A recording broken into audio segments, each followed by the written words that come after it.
सहयोगी पक्ष त्याचे प्रतिनिधी यांना विनंती आहे की त्यांनी कृपया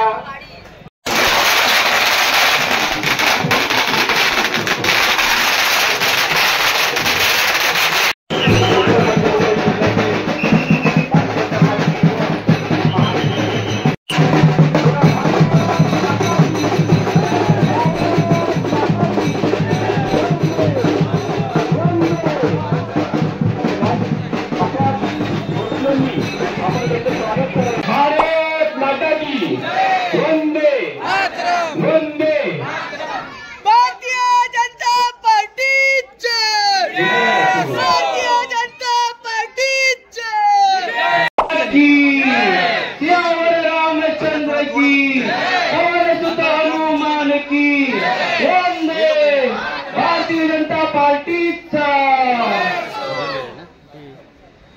आज हम सभी के महायुति के लाड़के उम्मीदवार एडवोकेट श्री उज्जवल निकम जी हम सभी के साथ हम सभी को मिलने यहाँ पर आए। एक बार जोरदार तालियों से हम सभी उनका स्वागत करेंगे। और सर, आज आप हमारे उम्मीदवार हैं, आप हमारे नेता हैं, हम सभी आपके कार्यकर्ता हैं, लेकिन इससे बढ़कर हम सभी आपके फैन और आपके फॉलोअर भी हैं, क्योंकि आपने जो इस देश के लिए किया है हम सभी को पता है। सर, 1993 के बॉम्ब ब्लास्ट में जब आतंकवादियों ने याकूब मेमन और टाइगर मेमन जैसे आतंकवादियों ने हमारे मुंबई के अनेक जगहों पर बॉम्ब ब्लास्ट किया, मुंबई के हर स्थान पर सिर्फ हमारे भारत के निर्दोष नागरिकों की लाशें बिछी हुई थी। आज वो दिन हम सभी को याद है सर, और हमारा इतना दिल दुखा था, उन दो आतंकवादियों के लिए हमारे मन में इतना गुस्सा था। उसके बाद एक तो देश छोड़कर भाग गया, लेकिन एक को हमारी सुरक्षा बलों ने पकड़ लिया। आपने वो केस अपने हाथ में लिया सर, आपने 15-17 सालों तक काफी मेहनत की और उसको एक अंजाम तक पहुंचाया। सभी न्यायालयिक प्रक्रिया होने के बाद, हमारी न्यायपालिका के सभी पैमानों पर उतरने के बाद उस याकूब मेमन जैसे जुर्मान आतंकवादी को हमारी अदालतों ने फांसी की सजा सुनाई। उसके बाद हमारे देश के कई देश विरोधी लोगों ने राष्ट्रपति जी के पास याचिका की कि उनकी फांसी नहीं होनी चाहिए, लेकिन राष्ट्रपति जी ने भी याकूब मेमन की फांसी पर मोहर लगाई। हाँ, उसके बाद जब महाराष्ट्र की सरकार ने फांसी का दिन तय किया और कल सुबह फांसी होने वाली है याकूब मेमन को सुबह 8 बजे, हम सभी इस दिन का इंतजार कर रहे थे कि हमारे भाइयों बहनों की जिसने हत्या की, जिसने बम विस्फोट कराए, हमारे नागरिकों को मारा, उस आतंकवादी को कल सुबह 8 बजे फांसी होने वाली है। ये 2015 की बात मैं बता रहा हूँ। और आज आपको हम टीवी पर देख रहे हैं, टीवी पर 12 बजे सर मैं खुद देख रहा था, मेरे मम्मी पापा हम सब देख रहे थे और हमें बहुत खुशी थी। और अचानक एक खबर आई कि 40 वकील जो देश विरोधी गतिविधियों में शामिल होते हैं, ऐसे 40 बड़े बड़े वकील याकूब मेमन की फांसी रोकने के लिए सुप्रीम कोर्ट के दरवाजे तक पहुंच गए। और ये होने के बाद सर, सबसे बड़ा आश्चर्य हुआ, ये हमारे न्यायपालिका की महानता कहे या पता नहीं क्या कहे कि सुप्रीम कोर्ट में रात को 2 बजे सुप्रीम कोर्ट खोला गया। सर, हमें बहुत दुख हुआ कि हम इस देश में, हमारे देश में हमारे नागरिकों की हत्या होती है और जो आतंकवादियों हत्या करता है उस आतंकवादियों को सहानुभूति रखने वाले लोग रात को 2 बजे कोर्ट में पहुंचते हैं और सुप्रीम कोर्ट खुलवाते हैं। सर, ये बहुत बड़ा शर्मनाक दिन था उस दिन, लेकिन हमारा मन बहुत दुखी हुआ। जैसे सीमा पर युद्ध होता है तो सभी को लगता है कि यार काश आज मैं भी जवान होता तो मैं भी देश के लिए वहां पर लड़ता। उसी समय हम जैसों को लगा कि यार ये 40 वकील इतना जमा हो गए याकूब मेमन की फांसी रोकने के लिए, काश हम भी वकील होते तो आज हम उनके खिलाफ लड़ते। लेकिन सर, थोड़ी देर में सभी न्यूज चैनलों पर आपका उज्जवल निकम जी का एक बयान आया और उनसे जब रिपोर्टर ने पूछा कि अब क्या होगा, 40 वकील पहुंच चुके हैं, सुप्रीम कोर्ट खुल चुका है, फांसी होगी या नहीं होगी, तब सर ने सिर्फ इतना ही कहा कि मैंने 15-16 सालों तक मेहनत की है, पूरी दुनिया से सबूत इकट्ठे किए, 10,000 से भी ज्यादा पन्नों की मैंने चार्जशीट तैयार की है और मुझे मेरी न्यायपालिका पर विश्वास है। ये 40 वकील तो क्या 400 वकील भी आके खड़े हो गए तो भी याकूब मेमन को, और उस याकूब मेमन को सुबह 8 बजे फांसी हुई तो हुई। और हमने ये समझ गया कि देश विरोधी 40 वकीलों की फौज पे हमारे हिंदुस्तान का एक शेर भारी पड़ गया था उस दिन। और इसीलिए सर मैं सिर्फ इतना ही कहना चाहूंगा कि ये चुनाव मोदी जी ने आपको उम्मीदवार बनाया, हम सभी सौभाग्यशाली और हम मोदी जी का धन्यवाद करते हैं कि हमें इतना अच्छा कैंडिडेट मोदी जी ने दिया है। और ये चुनाव सर, ये चुनाव आप नहीं लड़ रहे सर, ये चुनाव हम सभी यहाँ उत्तर मध्य जिले की पूरी जनता ये चुनाव लड़ेगी सर। और ये चुनाव आपके लिए लड़ेगी और देश के लिए लड़ेगी, और देश विरोधी जो काम करते हैं उनके खिलाफ ये चुनाव लड़ेगी। इतना ही कहता हूँ, मैं अपनी शुभेच्छा देता हूँ सर। जय हिंद, जय महाराष्ट्र, भारत माता की जय। थोडेसे काही समस्या आहेत ते आपण जाणून घ्या आणि मग मी आपलं संपवतो। तर पूर्ण प्रभागाची मतदार यादी आहे 44,000, 10,000 झोपडपट्ट्या आहेत आणि ह्या झोपडपट्ट्यांमध्ये राहणारे रहिवासी गेल्या 30 ते 40 दशकांपासून सुधारणा, विकास या नावाखाली फक्त वाट पाहत आहेत आणि आम्हाला असं वाटतं की आता आपण आला आहात आणि आता हा विकास घडेल आणि ही आशा आमची सर्वांची आहे। 44,000 मतदार भारतीय जनता पार्टी, शिवसेना, राष्ट्रवादी मनसे, राष्ट्रीय काँग्रेस पक्ष आणि विविध आपल्या महायुतीचे उमेदवार, राष्ट्रभक्त नागरिक, पद्मश्री ॲडव्होकेट उज्ज्वल निकमजी यांच्या प्रचार सभेसाठी आपण वॉर्ड क्रमांक 94 मध्ये या ठिकाणी आपण उभे आहोत। ज्या दिवशी ॲडव्होकेट उज्ज्वलजी निकम यांची उमेदवारी घोषित झाली त्यावेळेला एवढा आनंद झाला की ज्या माणसाकडे बघत बघत आम्ही वकिली सुरुवात केली, आम्हाला असं वाटलं की आम्ही कोणासारखं झालं पाहिजे, तर आम्ही उज्ज्वल निकम सारख्या व्यक्ती सारखं आम्ही झालं पाहिजे, ॲडव्होकेट झालं पाहिजे, चांगलं ॲडव्होकेट झालं पाहिजे। हा ॲडव्होकेट घेण्याचा निर्णय मी 1993 साली घेतला, ज्यावेळेला मोठ्या प्रमाणात बॉम्बस्फोट झाले। मला माहिती आहे माझे वडील ऑफिशियल असाइनी डिपार्टमेंट मध्ये सेक्शन ऑफिसर होते आणि त्या दिवशी बॉम्बस्फोट झाला। आमचं स्लमचं घर होतं, मोबाईल नव्हते, फोन नव्हते। मी म्हटलं माझे वडील येणार आहेत की नाही, आणि असं करत रात्री 10-10:30 वाजता आले। ज्या वेळेला माझे बाबा आले त्यावेळेला मी मिठी मारली, त्यावेळेला मी हार्डली FY BCom मध्ये शिकत होतो। मला वाटलं वाचलो, परंतु ज्यावेळेला दुसऱ्या दिवशी आणि टीव्ही मध्ये न्यूज बघितली तेव्हा कळलं की शेकडो लोक त्या बॉम्बस्फोटामध्ये मृत्युमुखी पडले।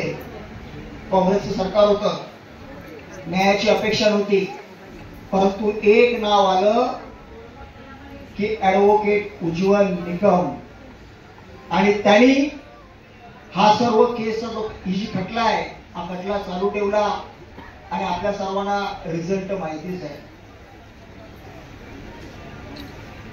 2008 साली मुंबईवरती मोठ्या प्रमाणामध्ये हल्ला झाला।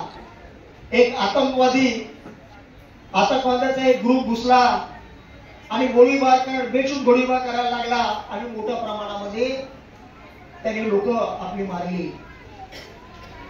त्यावेळेला पण आम्ही नाव ऐकलं की ॲडव्होकेट उज्ज्वल निकम, त्यांना तो खटला दिला आणि रिझल्ट पण आपल्याला माहिती आहे।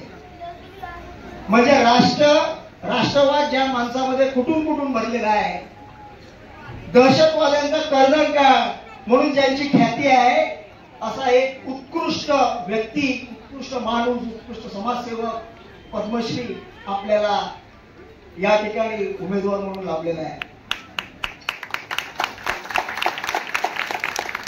मला आपल्या सर्वांना एकच विनंती करायची आहे, आपण ते जिंकणार आहोत 100%।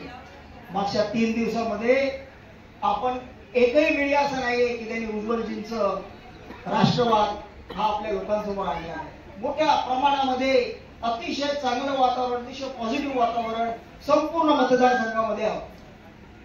जिल्हा विस्तारक म्हणून मी पूर्ण जिल्ह्यामध्ये फिरतोय, माझ्यासोबत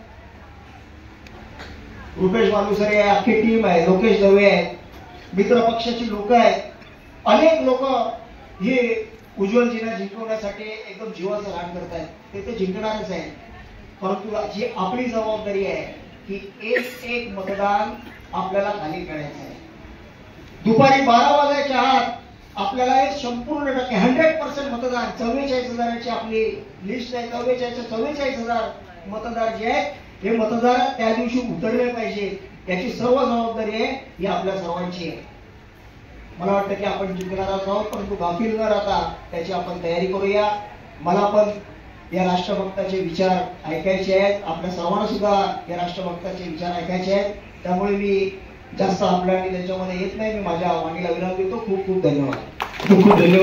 ज्यांनी इतिहासामध्ये इतिहास घडवला आणि अनेक प्रकरणांमध्ये जे दोषी होते त्यांना फाशीपर्यंत पोहोचवलं, अशी अत्यंत अतिसंवेदनशील विषयांमध्ये ज्यांनी अत्यंत बारकाईने अभ्यासपूर्वक 10,000 15,000च्या चार्जशीट फाईल केल्या, असे आपल्या सर्वांचे लाडके उत्तर मध्य मुंबई जिल्ह्याचे आपले उमेदवार महायुतीचे पद्मश्री ऍडव्होकेट उज्ज्वल निकम साहेब, मी यांना विनंती करतो की त्यांनी कृपया आपल्या सर्वांना या ठिकाणी संबोधित करावं, मार्गदर्शन करावं. राजेश जी, आपने हिंदी में कहा कि ये लड़ाई हमें मोदी जी को जितवानी है. मैं तो ये कहता कि ये जो इलेक्शन है वो मेरे बीच में और किसी के बीच में नहीं है. ये जो इलेक्शन है ये हमें देश की अखंडता रखने वाले मोदी सरकार और टुकड़े वाली गैंग में है. तो आप टुकड़े वाली गैंग के मेंबर को जिताना चाहते हो या पूरा देश अखंड के लिए अपना जीवन जिसने समर्पित किया है ऐसे हमारे प्रधानमंत्री मोदी जी को जितवाना चाहो, ये आपको तय करना. मैं हमेशा कोर्ट में तो वकालत करता था, सिर्फ संगीन गुनहगारों के खिलाफ उनके खिलाफ लड़ता था. लेकिन मैंने सोचा कि क्यों हम मोदी जी को हमारी जो पढ़ाई, उस पढ़ाई के जो यूज है उसके लिए उससे क्यों नहीं इस्तेमाल करें. मैंने देखा महाराष्ट्र में कई आतंकी हमले मैंने चलाए सरकार की तरफ से. हमेशा मेरा मकसद यही रहता था कि हमारी जो डॉक्टर बाबा साहेब आंबेडकर ने घटना बनाई हो वो किस तरह से बरकरार रहे. आणि म्हणून मी नेहमीच म्हणत होतो की आमची बाबासाहेबांची घटना ही जगातील सर्वोत्कृष्ट घटना आहे आणि या घटनेमुळेच या देशातील अनेक जाती धर्माचे लोक गुण्या गोविंदाने एकत्र राहतात. आपल्या बघितलं असेल की प्रत्येक राज्यात वेगळी भाषा आहे, वेगळी 10 किलोमीटर गेल्यानंतर भाषेचे टोन बदलतो. वेगवेगळे धर्म आहेत, जाती आहेत, उपजाती आहेत, धर्म आहे, पंथ आहे, पण सगळे लोक गुण्या गोविंदाने राहतात. याला कारण असं आहे की आमचं घटना बाबासाहेब आंबेडकर लिहिलेली घटना. पण काही लोक प्रचार करतात घटना मोडून टाको, बदलली जाईल, मोदी सरकार मेजॉरिटी झालं, हे किती गोबेल्स प्रचार करतात. अरे तुम्हाला वाटलं पाहिजे की आपण काय प्रचार करतो. माझ्या विरुद्ध आज एकाने पोस्ट लिहिली, मी नाव घेत नाही, त्याला किंमत देत नाही, पण तुम्हाला विचार करण्यासारखी पोस्ट आहे. त्या पोस्ट लिहिणाऱ्याने सांगितलं होतं की कसाब हा आलाच नव्हता, हे खोटं प्यात आहे, निकमाला तुरुंगात टाकलं पाहिजे. अरे कसाब आला नव्हता काय, त्याचं भूत आलं होतं. अशा तऱ्हेचे प्रश्न उपस्थित करून आपला बुद्धिभेद करण्याचा काही लोक प्रवृत्ती. म्हणून आपण सावध असलं पाहिजे. 20 में ही आरपारची लढाई आहे. कसाब आला, पण कसाबचं मूळ कुठे आम्ही पाकिस्तानमध्ये शिकलो.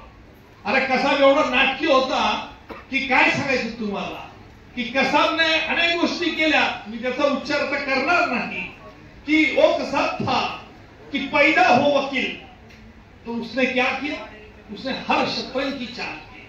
कसाब तूने बहुत नकाब बदले, फिर भी हमने तुझे फांसी तक ला ही दिया. कसाब बदले तुमने रंग, बदले बहुत नकाब, आखिर फांसी तक ला ही दिया हमने तुझे. कसाब.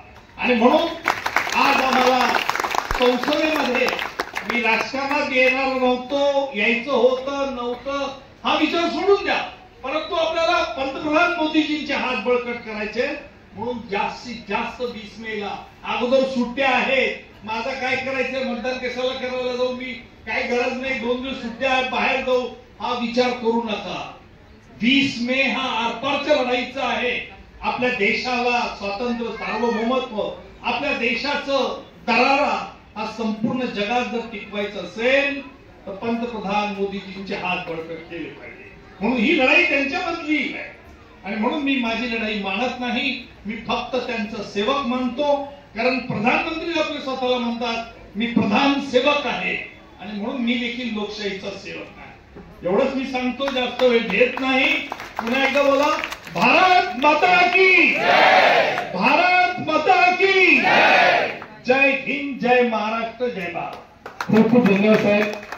सशक्त भारताचं उज्ज्वल नेतृत्व या ठिकाणी व्यासपीठावरती आपल्या समोर आहे आणि हे उज्ज्वल नेतृत्व आपल्याला 4 जून रोजी